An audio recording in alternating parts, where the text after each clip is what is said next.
လေးပါ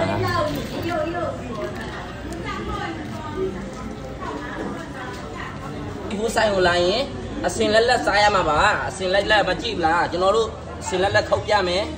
ဟောမှာအစင်လက်စားရမယ်နော်ဒီပြဆိုင်နဲ့သွားရင်အတူရောင်နေပေါ်တယ်ဒီမှာကျွန်တော်တို့ဆိုင်မှာ Happy Seafood လာရင်အစင်လက်စားရမှာမကြည့်အစင်လက်စားရမယ်ကျွန်တော်တို့ Happy Seafood လာရင်အသေးတယ်မရှိဘူးအကြည့်အသေးတယ်မလဲဘူးတွေ့တာအစင်တိုင်းပဲတွေ့တိုင်းမှာအစင်တိုင်းပဲကြည့်လိုက်အစင်တိုင်းပဲလှုပ်စီးတယ်နော်အစင်တိုင်းပဲဒီမှာဒါကတော့မန်ကီဆွေးလို့ခေါ်တယ်မန်ကီဆွေးတွေ့တာလားမန်ကီဆွေးလို့ခေါ်တယ်ဒီမှာကြည့်မန်ကီဆွေးလို့ခေါ်တယ်မအမလေးသေးမရှိဘူးနော်အသေးမရှိဘူးနော် Happy Seafood လာကြပါဖိတ်ခေါ်ပါတယ်အစင်လက် fresh စားရမယ်အတူရောင်နေမပါဘူးတော်ချက်လို့အစင်လက်နေနော်မအစင်လက်တွေ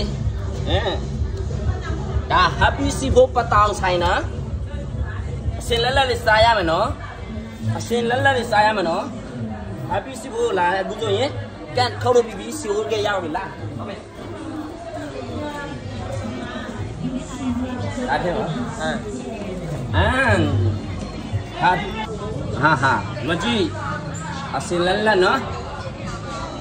ဒီမှာလှုပ်စီးတဲ့တွေ့တာဒီမှာလှုပ်စီးတဲ့တွေ့တာ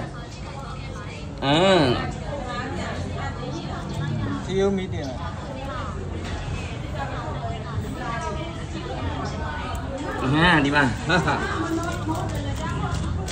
ဒီမှာအိုးကြီးဖြစ်သွားပြီအဲ့တဲ့ခေါ်မဟောက်တော့ဘူးမကြည့်စီအိုးလေးမှာစီဖို့ဒီ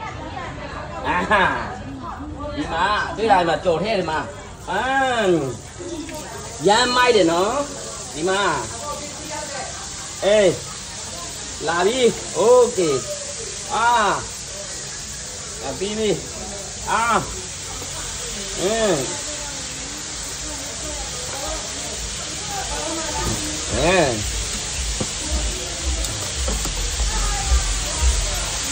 ဒီလိုရပြီနှွေးရောင်ဆိုရပြီ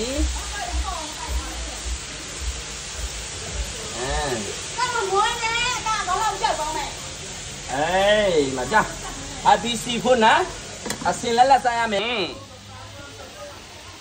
အခုဆိုရင်9မိနစ်လောက်ထားပြီးရင်ဆက်တင်ပြီးဖင်းဖပ်ပြီးကလေးရကြော်မယ်ရှမ်းမဘောတော့တယောက်ပဲလက်ထက်ကိုတိုင်းသုံးမြန်ခလေးနဲ့ခောက်ပါရုပ်ဒီနည်းနည်းစက်သွန်းပြူနည်းနည်းစက်သွန်းမိုင်းနည်းနည်းလေးနဲ့ဂျင်းနည်းနည်းလေးဖပ်ပြီးကလေးရကြော်မယ်ကြည့်ပါ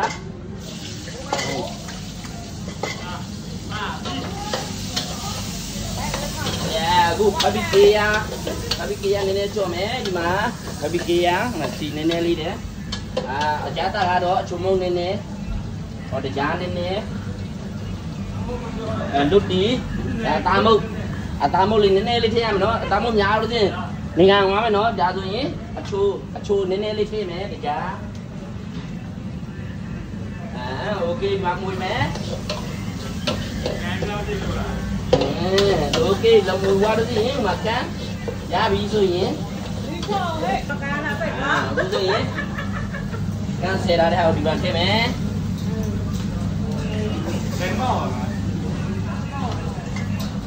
ကန်ဆယ်ပြီးတော့ဒီမှာထည့်မယ်ဒီမှာဟောမထည့်ဘူးဒီမှာရတာလေးနည်းနည်းထည့်မယ်ပြီးရင်ကန်ကတော့ဘာလို့မှတော့ကြမလို့နည်းနည်းလေးရပြီရတာလေးရှိပါရဲ့ကန်ကတော့အစင်ဆိုတော့သားတို့တောင်းတာအသားရှိတယ်အသေးပဲအသားမရှိတာဒါရတာစစ်လေးတူလေးမှစားကောင်းတာမျိုးဒီလေးတူလေးနည်းနည်းကြော်ရတယ်နော်အခုစင်းပြီးပြီHappy Seafood လာကြပါကျွန်တော်ကိုယ်တိုင်အစင်ခေါက်ပြီးကျွန်တော်ကိုယ်တိုင်ကြော်ပေးတာရတာစစ်လေး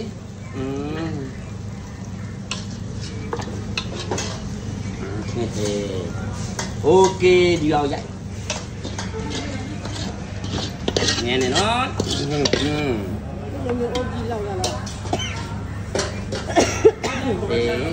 ဘူးဆိုရင်ရတာစစ်လေးတဲ့ဟင်းတစ်ခွက်ပြီးဆုံးပါပြီဟင်းတစ်ခွက်ပြီး အားလုံးချစ်တယ်လေးတို့ရေကျွန်တော်တို့သဘောကျတယ်နှစ်သက်တဲ့ဆိုရင်ကျွန်တော်ရဲ့ YouTube လေးမှာ subscribe လေးလုပ်ပေးဖို့မမေ့ကြပါနဲ့ခင်ဗျာအားလုံးချစ်တယ်ဘိုင်ဘိုင်